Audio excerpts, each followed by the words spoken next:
Un cours sur l'apatridie est important parce que le phénomène de l'apatridie reste largement inconnu. Je m'appelle Clémentine, j'ai 23 ans, je n'ai pas de nationalité. Ma mère est décédée quand elle était petite, elle ne nous a pas déclaré. Déjà globalement dans le monde, un peu plus de 4 millions de personnes sont apatrides. On sait qu'au moins 1 million de personnes dans notre région sont apatrides ou de nationalité indéterminée. Mais ça, ce sont les chiffres rapportés par les États. On sait que la vérité est beaucoup plus compliquée que celle-là. On sait qu'il y a beaucoup plus de personnes. Donc il s'agit de personnes qui n'ont pas de nationalité. N'avoir pas de nationalité entraîne des conséquences graves sur la vie des gens au quotidien. Ce sont des gens qui ne peuvent pas avoir une carte d'identité parce qu'aucun État ne les reconnaît comme étant son ressortissant. Ce sont des gens qui ne peuvent pas avoir un passeport, donc ils ne peuvent pas voyager.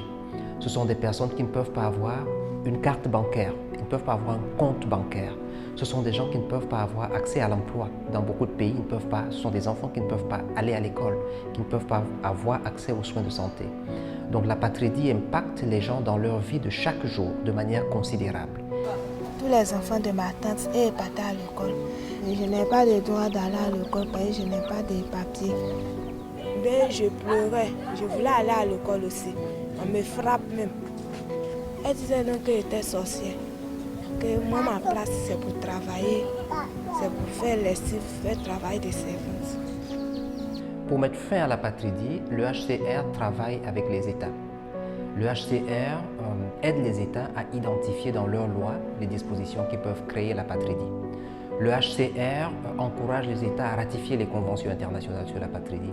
Le HCR travaille avec les États pour que les pratiques dans l'octroi des documents qui permettent d'enregistrer les naissances soient davantage conformes aux standards internationaux, ne créent pas l'apatridie.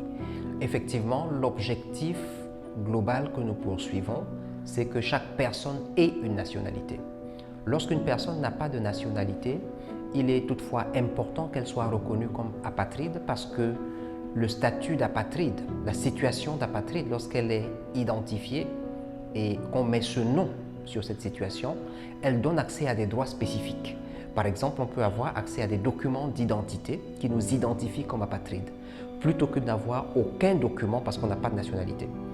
Et encore une fois, l'objectif étant d'avoir une nationalité, même lorsqu'on est reconnu comme apatride, nous allons continuer à travailler avec les États pour que les apatrides se voient reconnaître une nationalité. Si je prends l'exemple du segment mondial de haut niveau de l'an dernier, des 360 engagements dans le monde, 77 sont sortis d'Afrique centrale et d'Afrique de l'Ouest. Donc c'est une grande dynamique, mais je pense que nous avons le potentiel pour faire davantage, nous avons le potentiel pour faire mieux certaines choses et je pense qu'il faut s'y engager, il faut s'y engager pleinement.